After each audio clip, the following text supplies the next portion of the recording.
Assalamualaikum warahmatullahi wabarakatuh. Berjumpa lagi dengan kita sahabat Sanbor Santri Temboro. Kali ini kita akan membagi ilmu penting yang berhubungan dengan ubudiyah kita. Ya, langsung saja kita mulai. Bahsul Masail Darul Ulum Al-Fatah, Pondok Pesantren Al-Fatah, Temboro, Karas Magetan, Jawa Timur. Soal pertama, kolam kobok, kolam cuci kaki yang ada di masjid. Sering kita temukan sebelum memasuki masjid, maka kita akan melewati kolam cuci kaki yang biasa dikenal dengan kolam kobok. Terkadang kolam ini malah berada di depan WC, sehingga mau tidak mau ya kaki kita harus masuk ke kolam tersebut. Ragu nih, jadi was-was ada najisnya atau tidak nih dari WC tadi kan. Maka timbullah pertanyaan, bagaimana status air yang ada di dalam kolam tersebut? Jawabannya ditafsil diperinci. Pentafsilan pertama, kalau airnya mencapai 2 kulah dalam kurung 217 liter, ukuran 2 kulah, kurang lebihnya 217 liter, atau lebih dari 2 kulah, maka airnya hukumnya adalah suci mensucikan, walaupun sudah berubah, karena perubahannya tidak disebabkan oleh najis, akan tetapi perubahannya disebabkan oleh kotoran yang dibawa oleh kaki kita, pasir, debu, dan sebagainya. Kemudian pentafsilan yang kedua, kalau airnya kurang dari 2 kulah, maka selama tidak diyakini ada najis yang masuk ke dalam kolam, maka hukum air dalam kolam itu tetap suci mensucikan. Nah, pentafsilan kedua, airnya kalau kurang dari 2 kulah, tetapi selama tidak diyakini ada najis yang masuk di dalam kolam tersebut, maka hukumnya suci mensucikan. Keterangan, dikarenakan fungsi kolam kobokan adalah untuk menghilangkan was-was. Nah, jadi kita kan was-was habis dari WC atau sebelum masuk masjid itu ada keraguan-keraguan nih suci atau enggak ini. Maka dibentuklah kolam kobokan atau kolam cuci kaki. Nah, sebab kemungkinan ada najis yang menempel di kaki. Maka di antara solusi, ada solusi lain yang perlu kita tambah agar was-wasnya hilang adalah yang pertama, perlu diperhatikan supaya was-wasnya hilang, ada solusi lain. Yang pertama, diberikan tulisan di pintu WC. Sebelum keluar WC diharapkan untuk mencuci kaki terlebih dahulu. Kita tulis depan WC itu sebelum keluar WC diharapkan mencuci kaki terlebih dahulu biar nanti masuk masjidnya dalam keadaan tidak ragu-ragu. Atau dibuatkan jeding kolam cuci kaki, kolam ya, untuk siram kaki sebelum masuk masjid atau berada di depan WC, disiapkan jeding untuk siram kaki supaya nanti pas masuk masjid tidak ragu-ragu lagi. Solusi yang kedua, dibentuk tim kebersihan untuk membersihkan di depan WC sehari 2 kali atau sehari sekali, marbot, tim takmir dan sebagainya, atau remas-remas remaja masjid. Rujukan kitab terdapat di dalam Fathul Mu'in jilid 1 halaman 31. Jelas di situ, tinggal kita baca. Kemudian terdapat di dalam Syarhul Mahalli 'alal Minhaj di jilid 1 halaman 19. At-Taqrirat Sa'ad Sa'didah fi Masailil Mufidah halaman 23. Terdapat juga di dalam Nihayatul Muhtaj ila Syarhil Minhaj jilid 1 halaman 232. Kemudian dalam kitab Nihayatuz Zen halaman 13. Al-Majmu' Syarah Muhadzab jilid 1 halaman 167. Masail yang kedua, hukum merubah posisi duduk dari iftirosh menjadi tawaruk ketika kita sholat. Masail ini pernah terjadi di tahun 2015 dan 2016. Ketika tasyahud akhir, seseorang duduk dengan iftirosh, padahal aslinya disunahkan duduk tawarruk. Kemudian ia merubah posisinya menjadi tawarruk.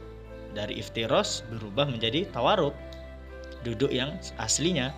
Apakah perubahan tersebut dihitung 3 gerakan yang berturut-turut yang dapat membatalkan sholat? Jawabnya, gerakan tersebut dianggap gerakan yang sedikit sehingga tidak dapat membatalkan sholat. Nah, jadi gerakan dari iftirosh ke tawarruk itu dianggap gerakan yang sedikit dan tidak membatalkan sholat. Tetapi, nah ini ada yang perlu diperhatikan ini. Tetapi diusahakan ketika ia merubah posisi jangan sampai menggerakkan anggota yang lain. Misalnya kepala, kan yang perlu dipindah kaki, tapi kepalanya ikut nunduk gitu. Dan jangan sampai membungkuk atau menunduk seukuran minimalnya ruku bagi orang yang sholat duduk. Kan kalau orang sholat duduk itu rukuknya menundukkan kepala sampai hampir nempel ke lututnya itu.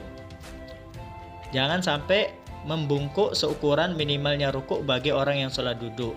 Dalam arti jidatnya sejajar dengan tempat yang ada di depan lututnya. Karena ini ada sebagian pendapat bisa membatalkan sholat, menambah rukun.